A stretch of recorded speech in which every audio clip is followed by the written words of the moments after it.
Hello, and thank you very much for taking the time to view my presentation on global food fraud vulnerabilities in the meat sector. My name is Roger Anderton, and I'm one of the directors at Brendan Anderton Butchers, a company that has been established since the early 70s. I'm a second generation butcher who lives and breathes the food and farming industry.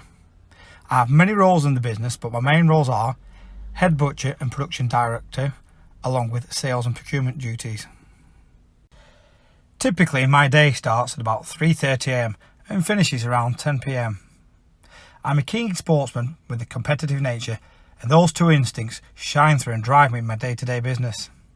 Furthermore, this has prompted me to undertake a Master of Science and to research global food fraud, as it directly affects the future success and survival not only of my business but of the entire meat industry. I have immense passion for the meat industry and feel duty-bound to raise awareness to a growing global problem that affects sustainable, transparent markets and endangers the health and well-being of the population. Having worked in the meat industry for some 20 years, I have experienced various challenging times and have gained a wealth of knowledge about the industry and continue to learn. But as we have evolved as a business, I have realised how corrupt the meat industry is, not just in the UK, but on a global scale. Meat supply chains have become extremely multifaceted, and the competitive nature of the meat industry has directed food business operators to trade on very tight profit margins, thus prompting the desire for financial gain and triggering moral ethos to be forgotten, corners to be cut, and then they morph into fraudsters. Usually, it is a prospect of monetary benefit that encourages people to commit food fraud at the expense of consumers. However, organisations may also engage in food fraud for other motivations, such as to raise their competitive standing.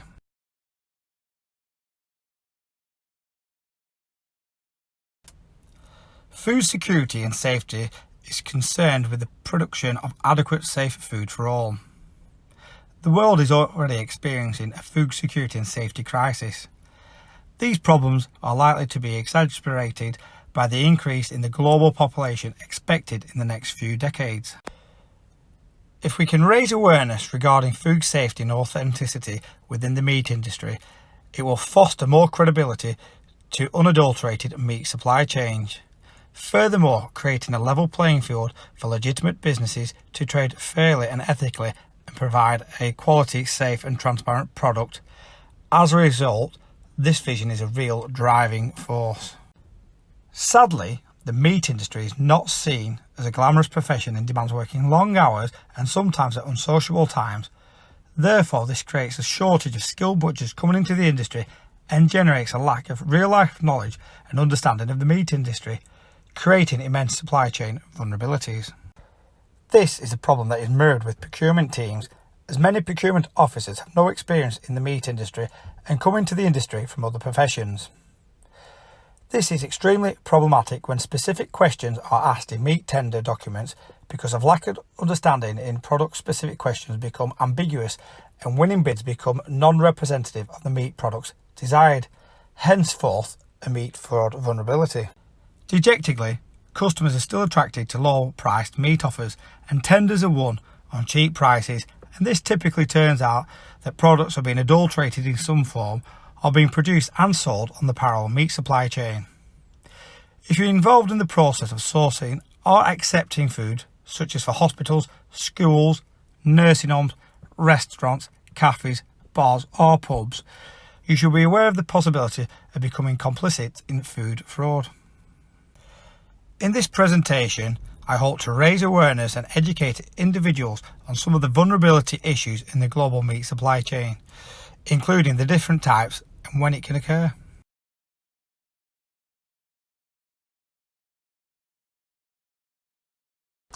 Meat fraud affects consumers in the following ways. Allergens may contaminate food. For example, if someone with a severe dairy allergy unknowingly consumes a product containing traces, there could be life-threatening consequences. False claims are made that food products is organic when it can't be classified as such. Religious needs may be compromised if a product sold as halal or kosher are in fact fraudulent.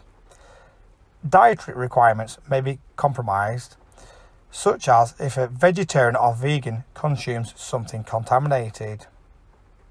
Meat fraud is therefore a serious type of crime and can overlap with other types of food crime. For food fraud to happen, there must be some vulnerability in the food supply chain. Usually, food fraud is committed when there is opportunities and motivations to do so, and control measures are either poor or absent. The lack of adequate control measures then leads to a vulnerability that allows food fraud to take place.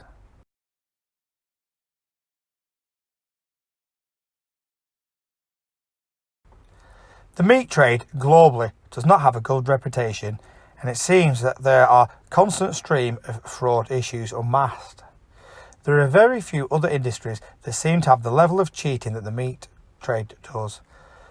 Could we imagine reading about food fraud in the manufacture of playing parts or pharmaceuticals and still feel okay to use these products? We think not. Yet, despite multiple scandals, meat remains an essential part of many of our diets and, of course, can play a very important part in getting the right nutrition to keep us healthy. Across the world, people deserve to eat food that is safe, what the label says it is, and what they've worked hard to pay for. For this reason, it is vital that consumers can be confident in the honesty and integrity of every person involved in bringing food from the farm to their fork. Like all kinds of fraud, food crime is often well hidden, so actually assessing its scale is extremely challenging. Meat fraud is one of the food items that always makes it to the list of most falsified food in the world, while the true extent of food fraud isn't clear. Food fraud does not just affect you financially, it can cause adverse health effects and create an unfair business advantage. It is paramount to identify and act on food fraud to protect the public, protect legitimate businesses, and to punish fraudsters. Food fraud, or what the FDA calls economically motivated adulteration, is the intentional sale of food products that are not up to recognised standards for economic gain. Food fraud occurs when illegal, low quality and deliberately misdescribed food is sold to consumers as legal, premium or accurately described food for financial gain and with the intention of deceiving the consumer. Food companies need to understand that food fraud is not the same as food safety. In short, food fraud is a separate science requiring the preventative approach in much the same way that techniques of crime prevention are deployed.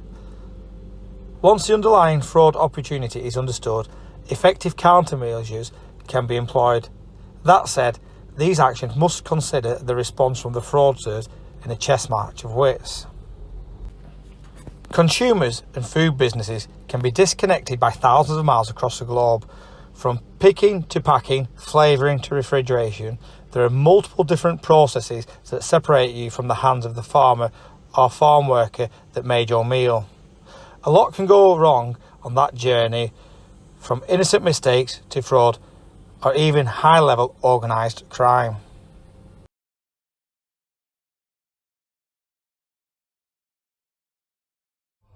The UK food industry is worth around £200 billion a year to the UK economy, and it's amongst the safest and most authentic in the world. But with any sector that's worth that kind of money, it will attract at some point the attention of criminals. Food crime can range from counterfeit vodka at one end of the spectrum, through olive oil that's tainted with cheaper oils, through to substances that are being sold as food supplements that are actually dangerous chemicals that can kill people, and that's something we have to deal with.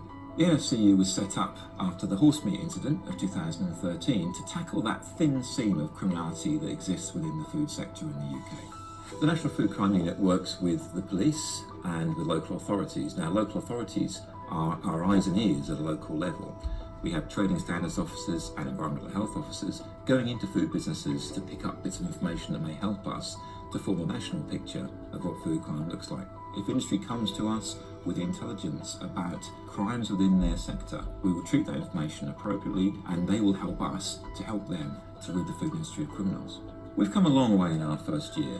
We understand more now about the crime problem than we ever have understood. What we need now is to turn that understanding into positive action to rid the food industry of the criminality that exists within it. We have to be able to trust the food industry and trust what we put into our mouths.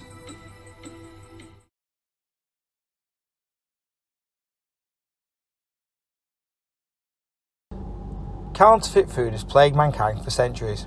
Next to prostitution, historians consider counterfeiting the world's second oldest profession. Nonetheless, meat fraud in this day and age is vastly more complex and much harder to trace than in the past. Identical to our food system, counterfeit foods, adulterating meat span the globe. The practice of misleading the consumer goes back into history, with the Babylonians deeming that the death penalty be used for watering down beer.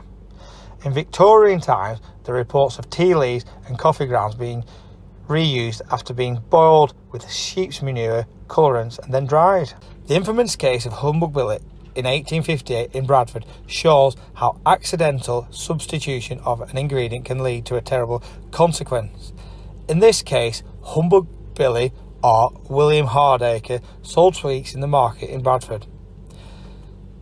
His manufacturer used sugar substitute or daft, a mixture of substances such as a powdered limestone or plaster of Paris, not tasty but safe, as the cost of sugar was so high. On this occasion, the daft was not sold to the manufacturer, but an arsenic trioxide was supplied instead. The manufacturer made the sweets and sold them to Humbug Billy. It is estimated that each sweet had enough arsenic to kill 2 people. As a result of the mistake, 20 people died and 200 were made ill, including the manufacturer James Appleton. All involved were charged with manslaughter, but none convicted as no crime had been committed. Henceforth, in 1860, the Adulteration of Food and Drink Bill changed how ingredients could be used, mixed and combined. Since the perpetrators of food fraud do not intend to cause health harm and know how to get around quality assurance testing methodologies, food fraud incidents frequently evade detection. This means it is challenging to know the true scope of food fraud in our supply.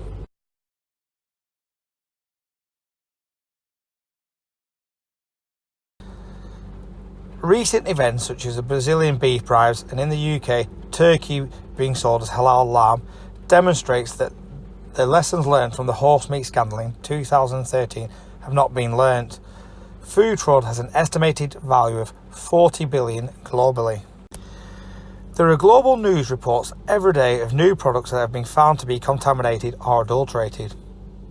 Horse meat substitution is unfortunately only the most recent example of food fraud, and horse isn't the only meat being substituted. According to the Daily Mail on the 25th of February, 7 of 10 lamb kebabs sold in British takeaways were found to be bulked up with cheaper meats. Food manufacturer reported on March the 14th that pork DNA had been found in halal chicken sausages served in schools. Yahoo News reports that 90% of South African kudu was actually horse, pork, beef, giraffe, kangaroo, or even endangered mountain zebra.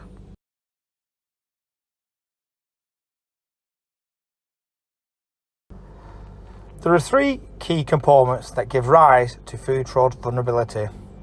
The presence of opportunities.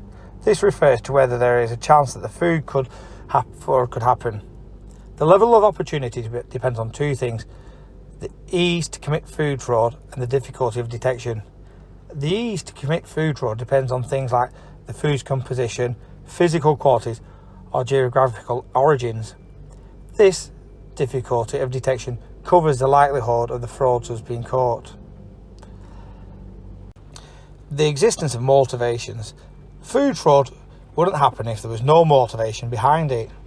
Common motivations for food fraud include economic factors, financial benefit, cultural influences, and behavioural factors. For example, a high-fat value food, which can be diluted by adding a cheaper ingredient but sold at the same price, will create the kind of large profit margin that would motivate fraudsters.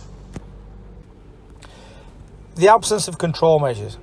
If a food fraudster recognises the opportunity for and has the motivation to commit food fraud, then the absence of suitable control measures gives them the opportunity to do so. Control measures, by definition, are something that the company puts into place to minimise risk. These include measures such as fraud monitoring and verification procedures, whistleblowing guidelines and protection, and legal enforcement. When these things are inadequate or missing, they provide a catalyst for food fraud to occur. Food fraud can occur at any stage in this food supply chain. This includes from the early stages such as harvest through to manufacturing, packaging and distribution process until the preparation and serving on the final product. However, it is most likely to take place near the start of the supply chain as there are more opportunities to interfere with the product. Food fraud is cheating. It's when we think we're buying one particular type of food commodity, we are not. And food fraud can take many different guises. The best known is adulteration, substitution. So you think.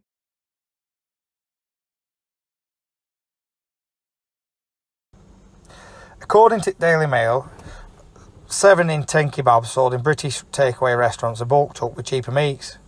And the food manufacturer reports that pork DNA had been found in schools' halal chicken sausages.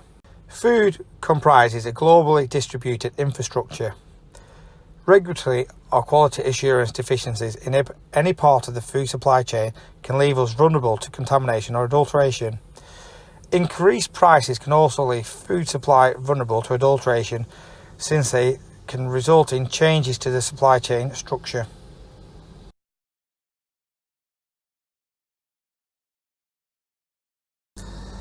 Another study found intentional mixing of lower cost meat species or unintentional cross-contamination during processing.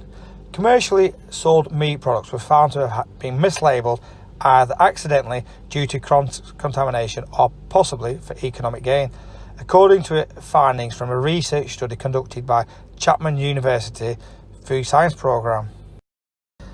In a study on identification of species found in mincemeat products, 48 samples were analysed and 10 were found to be mislabeled according to the survey. A range of samples were taken from different outlets, including 17 samples from supermarkets, 12 from a local butcher and 19 from online retailers, saw a variety of meat products from different retail sources. A total of 48 fresh and frozen mincemeat products representing a variety of species were collected for the research and tested under a combination of DNA barcoding and real-time polymerase chain reaction. Of those 10, 9 were found to have additional meat species and 1 sample was mislabeled in its entirety. Horse meat was detected in 2 of the samples. One of the samples containing horse was labelled as minced bison and the other as minced lamb meat. Both have been purchased from 2 different online specialty meat distributors. The sample labelled as minced bison had a top match for American elk, but analysis also revealed the presence of beef, pork and horse. The sample labelled as minced lamb was identified as lamb, but the analysis also revealed the presence of pork and horse. In the global market, the North American Meat Institute explained commercial horse slaughter is no longer allowed in the US, but could occur if the meat is intended for personal consumption only. A horse owner could pay a slaughterhouse establishment to privately slaughter a horse and process his meat to be consumed by his or her family. That plant may also sell other meat processed under inspection into the commercial market, but such a circumstance could result in inadvertently commingling, and sensitive DNA tests could find equine DNA in other meat processed at the same location.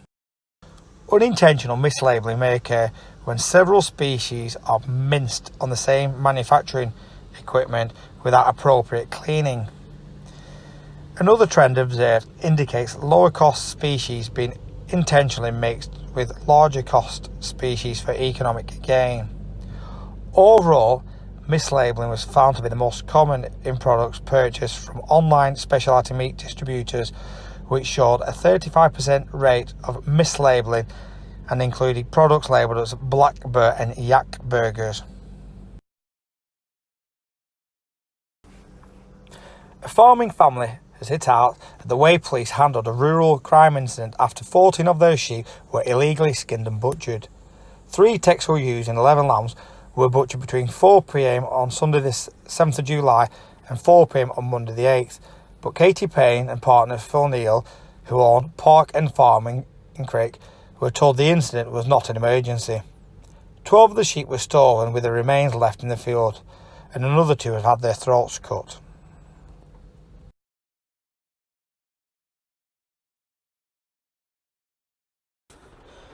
Yaqub Musa Yusuf raked in £375,000 after using cloned companies to pinch meat from farmers at auctions. He had the animals slaughtered in filthy conditions, and the beef and lamb carcasses were washed in water and bleached to make them look fresh. The cheat lied to Muslim business owners that the animals had been slaughtered under halal laws. The bootleg meat was shifted out the back of dirty, rusty vans. Pleasingly, the fraudster Yusuf, 64, from Bradford, was jailed for 5 years and 10 months after admitting conspiracy to commit fraud and breaching food prohibition orders and hygiene regulations. He was described in court as Britain's most notorious food fraud criminal. Leeds Crown Court heard he used details of bona fide firms to buy meat and paid with cheques from closed accounts. One Welsh farmer who supplied £90,000 worth of sheep never received a penny for the meat. Howard Shaw, prosecuting, said Yusuf ran up debts at auction markets in North Yorkshire and Hexham and Northumberland. Mr. Shaw said slaughtered animal carcasses were moved in an unrefrigerated sprinter van with wooden floors. Yusuf's accomplice, Zakuf Alam, 47, a butcher, was also jailed for 3 years and 10 months after admitting conspiracy to commit fraud. Judge Neil Clark said the fraud caused not just financial risk, but a risk to health and safety of the public. The founding father of £1 million food fraud, which saw unfit and diseased meat sold to a berry company, was sentenced to 6 years imprisonment. Peter Roberts, known in the meat trade as Maggot Pete, has been on the run in Europe since police uncovered his role in a 6-year-long racket in which 450 tonnes of chicken and turkey, in most cases unfit even for pets, was doctored to make appear healthy. The court was told that the food was butchered in sewage-ridden and rat-infested premises and driven to the customers in vans crawling with insects. Roberts made more than $500,000 from the fraud. Sentencing Roberts, Judge Richard Benson said, under the control of Peter Roberts, the business turned into a dreadful enterprise in which he exploited the vulnerability of supply and exploited the public health and well-being. It is apparent that the main fraudulent activity is substitution and adulteration, with cases as follows. Holwell reports that manufactured products such as curries, pork sausage, pork ribs, kebabs, minced beef and lamb failed investigations carried out in Scotland. These studies expose the vulnerabilities with control measures. Identification is difficult with this type of food fraud vulnerability because by mincing the meat, the morphological structure of the meat has been altered. And many companies do not have the scientific technologies at hand to analyse them, and in many businesses, visibility is the only means to identify products. The FSA investigated claims that the traces of meat have been found in vegan and vegetarian products sold under Tesco and Sainsbury's own brands. Elliott says they have focused on this aspect of food safety, that they have failed to understand the seriousness the risk is from criminal activity. He also called for urgent investigation into whether these groups also cross over to networks already established in trafficking drugs, cigarettes, fuel, firearms or people.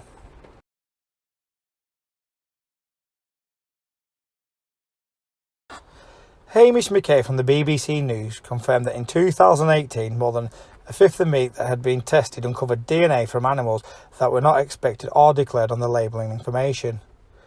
Consumers are being misled by shops and restaurants selling meat products which contain animals not on the label. The scandal affects up to 1 in 5 products such as mince, sausage, burgers, curries, kebabs and pizzas according to the Food Standards Agency. The FSA published figures showing that 145 out of 645 meat samples tested by councils across the country last year came back as contaminated with other animals not declared on the label, equivalent to 1 in 5. Using substitute cheap or waste meat without declaring on the label or menu is denying the consumers of what they've paid for, but it can also cause serious ethical and religious offences. For example, Hindu consumers who eat meat will be having lamb dishes that contain undeclared beef when eating beef is against their religion. Similarly, Muslims and Jews will be eating products containing pork, the consumption of which is against their belief. The level of contamination with foreign meat was so high in the 147 cases that the FSA considered it likely to be a result of a deliberate act rather than accidental. The greatest contamination involved freshly cooked lamb products. In some cases, curry and kebabs described as lamb were entirely made from beef.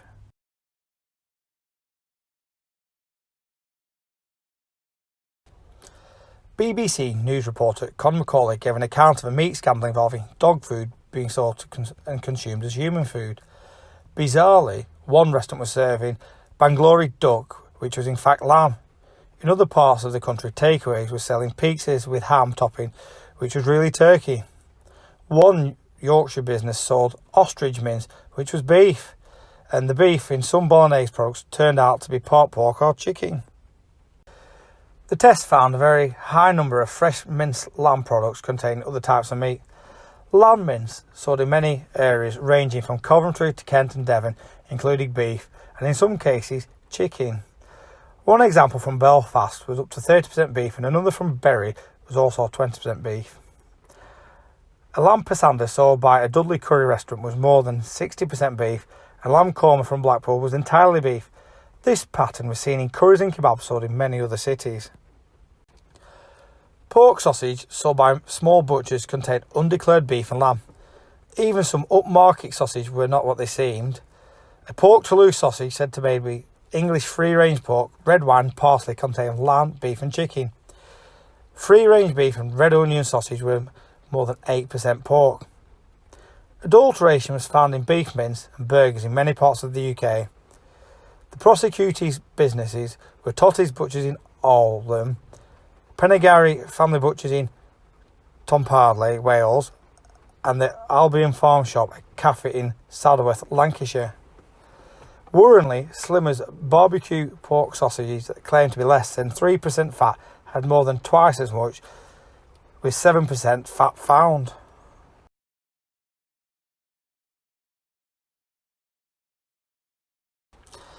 The owner of a Warwickshire butcher shop cheated customers by labelling selling imported meat as best British pork, chicken, beef and lamb. He is behind bars and was fined $300,000 and ordered to pay Warwickshire Trading Standards costs. After initially denying the charges, Drust of Studley pleaded guilty to Warwick Crown Court to 2 offences of fraud and fraudulent trading and engaging in commercial practices which contravene the requirements and professional diligence. In addition, Deputy Judge Griffith Jones ordered £127 in bank accounts which had been subject to a restraining order to be confiscated under the Proceeds of Criminal Act. Drust's partner and company secretary Susan Mitchell was given a police caution, and the charges she had faced were allowed to lie on the court file. It traded very successfully in terms of turnover. It was presented as a farm shop selling local and organic produce. Adverts were placed online and in local newspapers, emphasising that all the meat and poultry sold was British. The trigger for Trading Standards investigation came in January 2015 when a woman bought a packet of chicken breast labelled as British and found a Netherlands label underneath. After the Meat Shacks Incorporation, the farm was refitted with Union Jacks throughout, and adverts claimed it sold local wholesome food and British beef, pork, lamb and chicken. The Meat Shacks supply showed it was buying large quantities of New Zealand lamb, Dutch and Danish gammon, Dutch and Belgian chicken and Brazilian and Irish beef. The annual turnover at the time was around £350,000, and in June 2016 the fraudulent activity intensified with Just purchase of a set of scales that could print its own labels. A Trading Standards officer's visit in September revealed mislabelling as well as the sale of out-of-date food, and on a further visit Drust was caught red-handed relabelling Irish beef as UK beef and Spanish pork as free-range UK pork. It was operating as a fraud factory, and the defendant was very much in the middle of what was happening. Shockingly, just had a single previous conviction when, approximately 20 years ago, he was fined £7,000 for an offence of mislabelling. The attendant bad publicity has hit the business very badly indeed. They used to employ 10 staff, now there are 3 staff at the premises.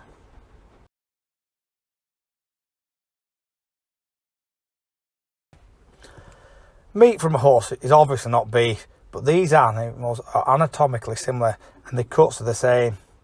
It must be respected that many people see horses as pets, not food. However, there are many taboos and prejudices considering horse meat that are unfortunate. The meat has a wonderful texture and is very tasty. The cuts are the same as for beef, but the meat contains less fat. It is similar to beef and is tender, lean and tasty. In, for example, France, Belgium, Italy, Spain and Japan, horse meat is highly appreciated and you'll find it on restaurants that specialise in serving it. Professor Nat Elliott scrutinised the veracity of the supply chain after the horse meat scandal in 2013 and endorsed the disgrace as a textbook illustration of extensive food fraud.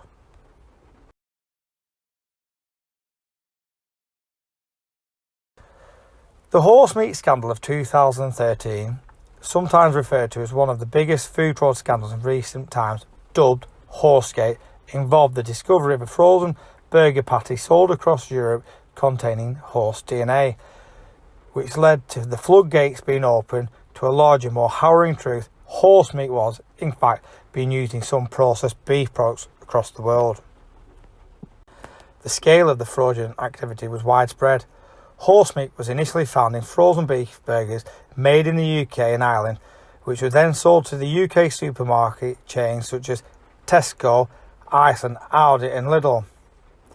This was just the beginning of the truth. The problem turned out to be a full-scale fraud problem across Europe, with brands like Nestle and Findus recalling their products, and the companies like Compass Group, a catering company that provides for schools and hospitals, and Whitbread, one of Britain's largest hotel chains, revealing they tested their products and found that the beef supplied to them contained traces of horse DNA. The source of the meat apparently was from overseas and entered the beef products via Comeagle in France. Meat processor Spang Hero subcontracted their meat orders to Cyprus, who then contracted a meat trader in the Netherlands, who then placed an order for the meat from abattoirs in Romania. This goes to show the complexity of the food production chain across Europe.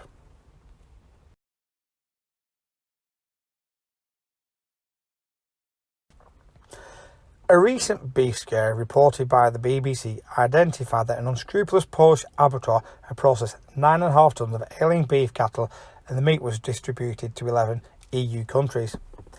Poland's main veterinary officer clearly stated that this fraudulent activity occurred at night, thereby highlighting the vulnerability of opportunities in time and place. In reality, this unscrupulous activity would never have been condoned during the working day in front of official supervision. This disgrace identifies that there are many vulnerabilities along a complex meat supply chain. As such, officialdom will struggle to trace with the inherent lack of control measures.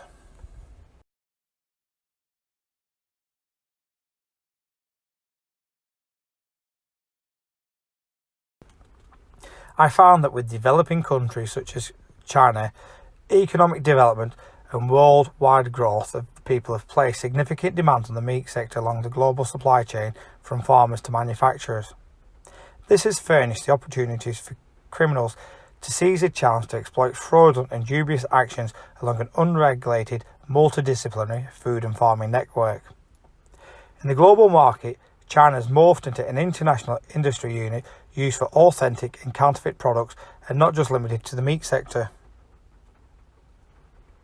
In 2015, $483 million worth of smuggled meat was seized by Chinese authorities. Some of this meat was repeatedly frozen and thawed and dated back to the 1970s. In one of the cases, it was discovered that a gang was passing off fox, mink, rat meat as mutton. The fake meat was said to be treated with gelatin and carmine, a colour produced using ground beetles.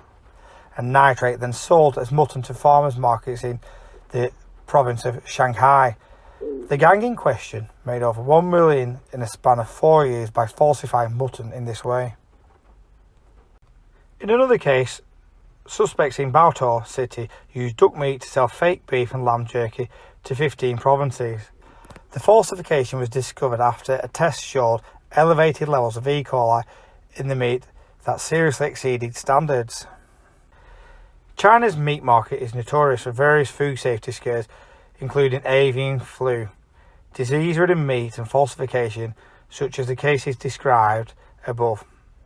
The fake meat scandal of 2013 didn't help its reputation, but it did lead to the Chinese authorities announcing new guidelines for harsher penalties for anyone found falsifying food products as a result of the scandal.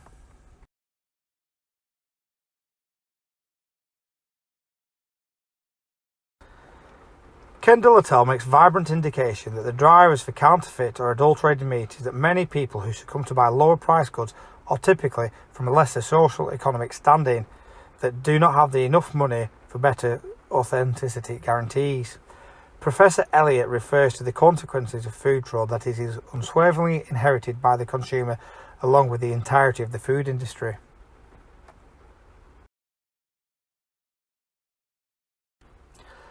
The World Trade Organization stated that Brazil alone is the third major exporter of agricultural goods in the world.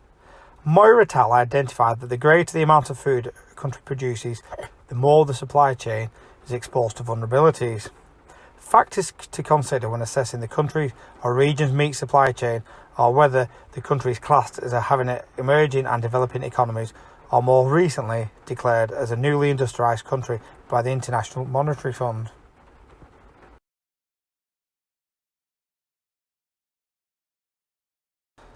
In Brazil, meat fraud has occurred via numerous methods such as declaring false information on the product label, increasing the weight of the product with the addition of excess water, then manipulation of the country of origin, along with the illegal use of chemicals during the production phase. The Brazilian meat fraud prompted large-scale investigation along an assortment of food supply networks to ascertain the fraudulent actions.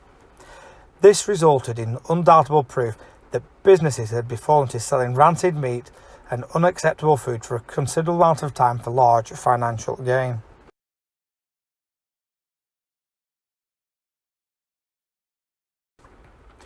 It is evident when reviewing comprehensive meat deception, it is essential consideration to be well versed in food safety, food protection and food security. Examples of vulnerabilities in the meat sector are identified such as fraudulent label claims, inorganic food such as organic, and trade of non-halal meat as halal. Some food processors might use pork meat or gelatin to substitute or dilute meat, or even use the same meat but a non-halal version in order to cheapen the product. Halal integrity may also be susceptible to cultural motivation or lack of control measures when assessing vulnerability. It is worthy to note that many non-Muslims and also practicing Muslims may not also fully understand the needs of the Muslim consumers. The processing and the logistical phase of the halal meat supply chain certainly needs to have control measures implemented in order to reduce the risk of vulnerability. Managerial control measures for halal products are a key for their integrity, thus ensuring the products will not become contaminated with haram products.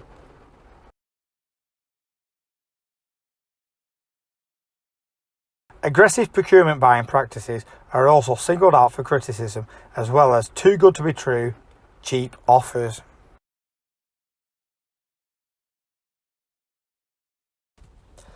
The global meat market gives consumers access to all types of seasonal and unseasonal products and become highly complex.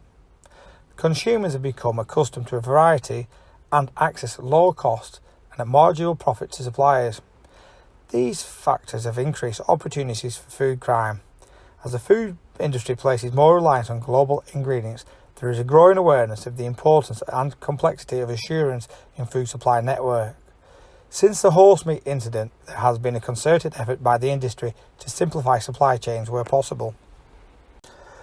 Whilst all customers are at risk of meat fraud, lower income groups spend a high proportion of their income on food, particularly processed food, which is more susceptible for food fraud. Some consumers are more susceptible to risk if they rely on others for food preparation, such as those in schools, care homes or hospitals.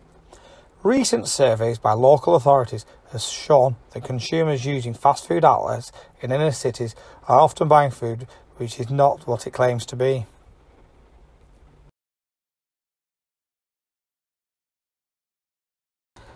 Unfortunately, preventing meat fraud is somewhat of a challenging task due to the nature of the incidents.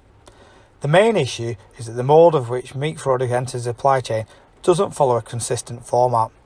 Because of this, quality assurance testing cannot fully detect its presence. In the EU, for example, there is a rapid alert system for food and feed.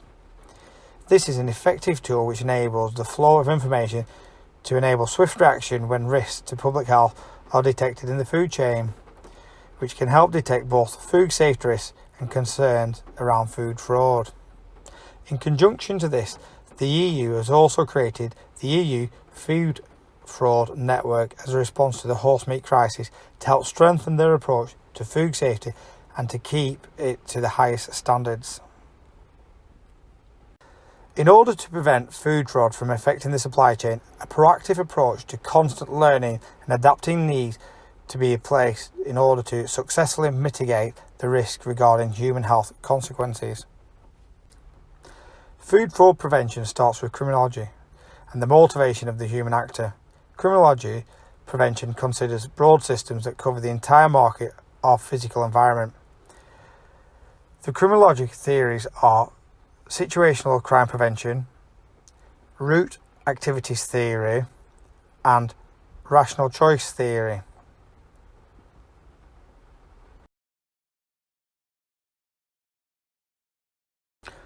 Meat encompasses a global distributed infrastructure, with the UK both importing from and exporting to more countries in food and agriculture than in any other sector. Importing large quantities of food products from other countries makes us reliant on the food safety systems of those countries.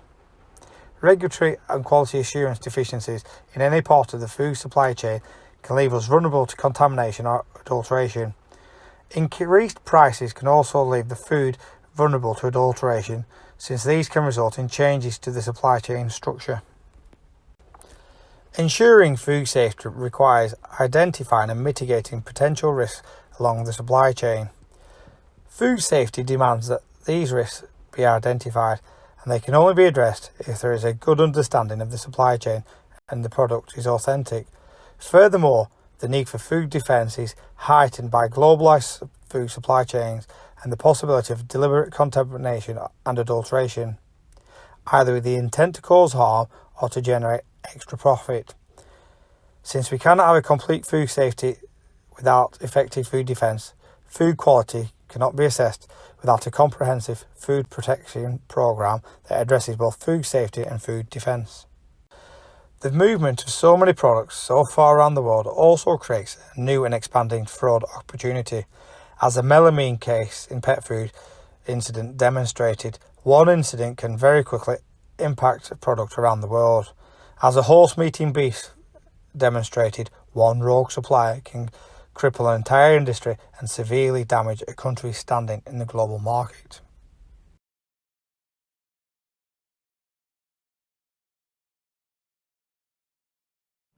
There are enormous benefits from having global supply chains, but with those supply chains comes an awful lot of risk associated with them.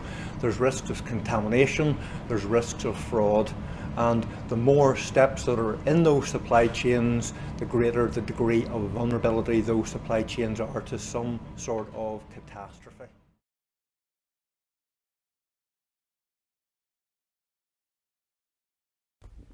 Food regulations are intended to protect public health by ensuring food to be safe. This is achieved by appropriate implementation procedures such as hazard analysis and critical control point, and have recently advanced to vulnerability assessment and critical control point, threat assessment and critical control point, and even halal compliance critical control point. These regulators theoretically identify corrupted goods and can therefore easily remove products from sale or recall if any attribute is compromised. De Pinto et al. Ascertained that by using technical control measures such as duplex polymeasurer, it is vital to particularly identify and foster the relationship of unwanted meat groups. This is a significant aspect of technical control measures because it undoubtedly supports and exposes adulteration or fraudulent replacement of meat.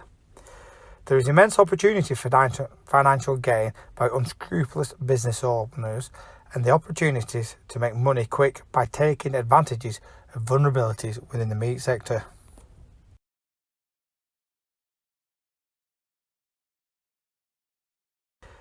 You will notice common factors about the reports on these meat fraud scandals. All of them note gaps in legislation and food safety guidelines.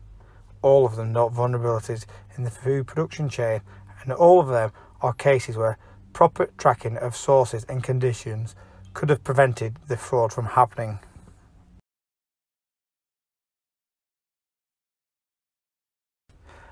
From a dodgy butcher adding sawdust to his sausage to a national scandal involving parts of the meat industry and government involved in corruption, bribery and cheating. While there are many ways to cheat, there are nearly an equal number of ways to try and catch these cheats. Currently, food safety and quality management systems were not originally designed to prevent fraud. Fraud prevention requires a different approach. It must consider economic incentives and deceptive criminal behaviour.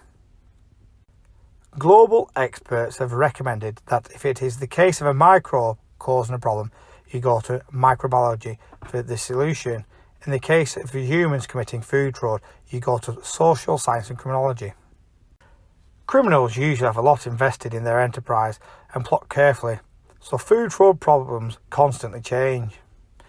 Big brands may have huge opportunities, but they have huge opportunity for criminals, which means potential huge losses, along with not forgetting a broader hit for retailers and undermining of consumer confidence in the meat and food industry. The most efficient focus should be on how and why crime opportunities exist, which is more than just catching bad guys or bad product. Officials need to realise that the moment you take your eye off a part of the food chain, that is the one that becomes vulnerable.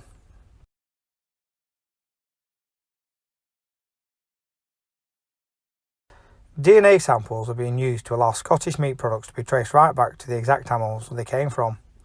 It is hoped the use of the technology could further enhance the reputation of Scottish red meat around the world. Each animal's passport is scanned at the abattoir and the ear tag number recorded. The carcass is then swabbed and the DNA sample taken. Technology is being used to track each animal from farm to supermarket. The DNA records mean that a packet can be tested, providing information about any meat that contributed to it, right back to the specific animal on the farm.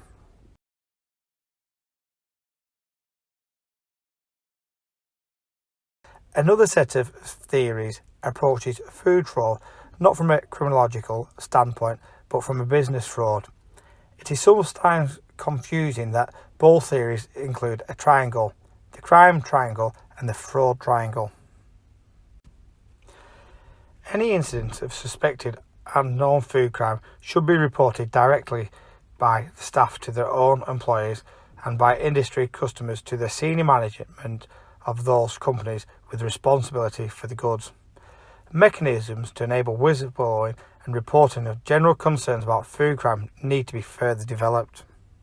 All organisations, including food businesses and government bodies, must ensure that mechanisms are in place to enable their staff to whistleblow and to enable consumers to raise concerns about suspected and known food crimes. In respect of whistleblowing, arrangements must comply with the Public Interest Disclosure Act 1998. If the systems are easy to understand, whistleblowers will feel more confident that they will be protected and that their information will be handled appropriately. The FSA has procedures to enable whistleblowers to provide information and to ensure that their identity will be protected, but this service must be better publicised.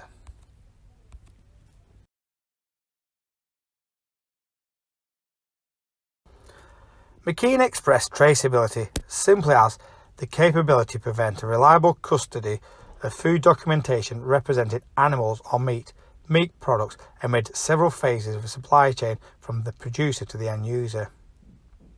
It is essential for verification and authentication processes to be implemented to reduce the vulnerability of food fraud within the meat supply chain. Systems need to safeguard meat and must be implemented at every stage. This is essential and valuable to all business along the supply down to the original farm where the animal was born and reared. Effective traceability can undoubtedly defend and deter against fraudulent labelling and substitution of inferior meat or meat components or animal hereditaries. Notably, as industries evolve, there is a growing practice of using DNA designed for tracing different cuts of meat or for auditing traceability systems.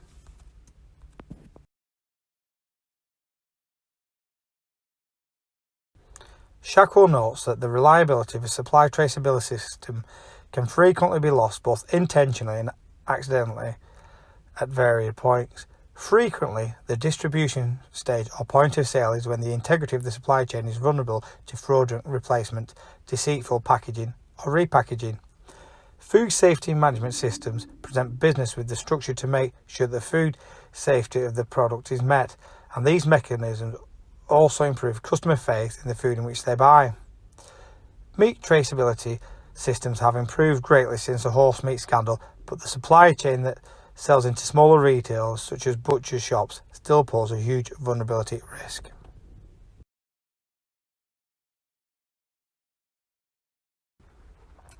A report also highlights types of food that need to be priorities for intelligence gathering about possible criminal activity. One supplier of meat products who describes a retailer asking him to produce a gourmet burger for an unrealistic unit price of under 30 pence. The supplier believed by using the cheapest beef available from older cows and factoring in fixed cost, the lowest possible unit price would be 59 pence. The ways a supplier might meet the unrealistic price specified would be to switch to meat from premises not approved by the EU, or to add in offal such as hot or mechanically recovered separated meats. Food fraud is a scourge in the global meat industry, and we can identify at least 20 different ways this can manifest itself. The culprits can range from individual companies right through to organised crime gangs, and the victims are numerous. Not only the consumer, but bona fide companies who can't play on a level playing field. The work conducted by Roger Anderton in identifying and understanding how best to tackle food fraud is not only important, but a credit to him and his company. Clearly, he is a thought leader in his profession and is truly one of the good guys.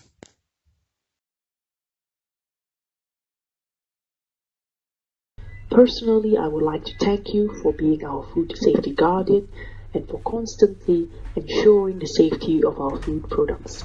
Thank you for your excellent dedication and presentation. Well done.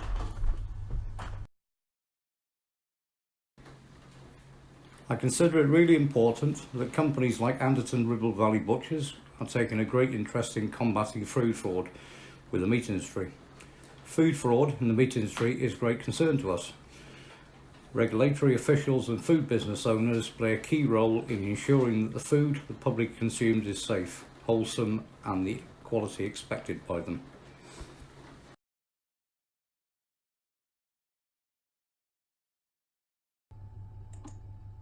I'm John Spink. I'm the director of MSU's Food Fraud Initiative, and I'm an assistant professor.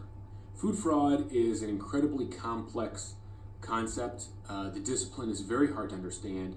The decision to commit fraud is based by a human and based on very specific factors that individual human has. So there may be macroeconomic global trends that don't have anything to do with one individual fraudster.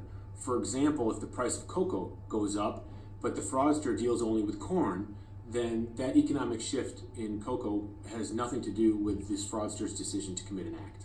A question I get frequently is food fraud more prevalent now than it ever was through history? The belief is that probably per capita, per 1,000 people, it's the same as it's been all through recorded history. What we do see is that the fraud now is perpetrated on massive scales. With the speed of globalization, manufacturing moving around the world, and now product moving around the world very quickly, then product moves faster and larger manufacturing facilities can be farther away from markets. So just one production run of counterfeit product, fraudulent product, could be massive now, where in the past they were usually smaller.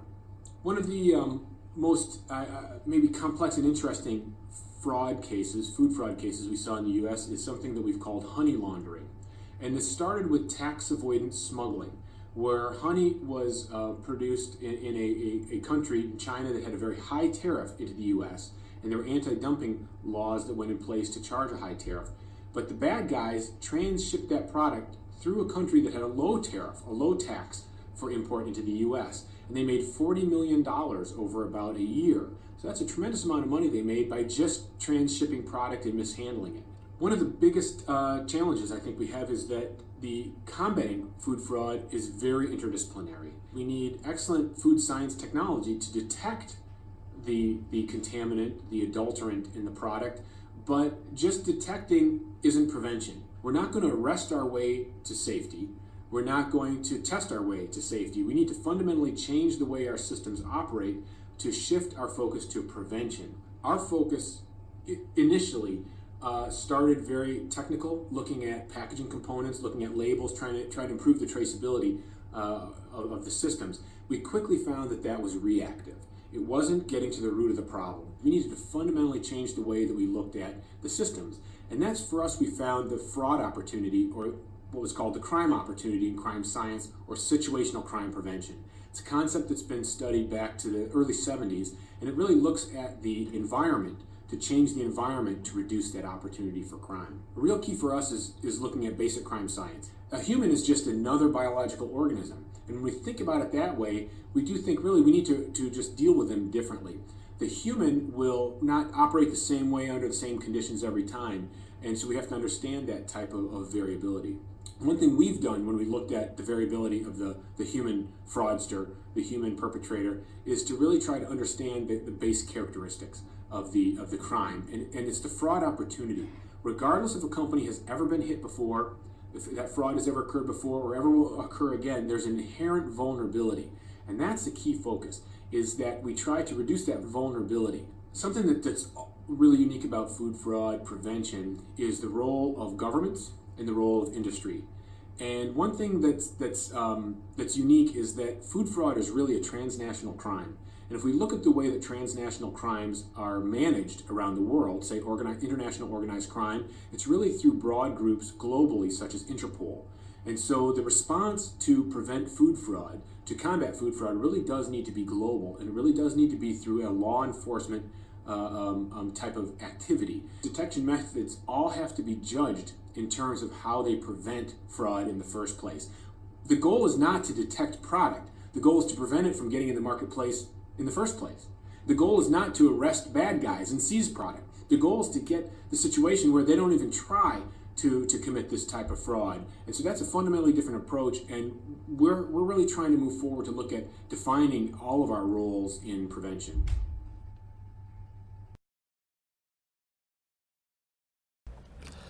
At Andertons Ribble Valley Butchers, we are striving to combat meat fraud vulnerabilities and become pioneers of the future. Our business aim is to create a meat fortification guaranteeing everything we supply is of the uppermost quality, transparent, and the meat we provide from both UK and international origins are 100% safe, nutritious and authentic.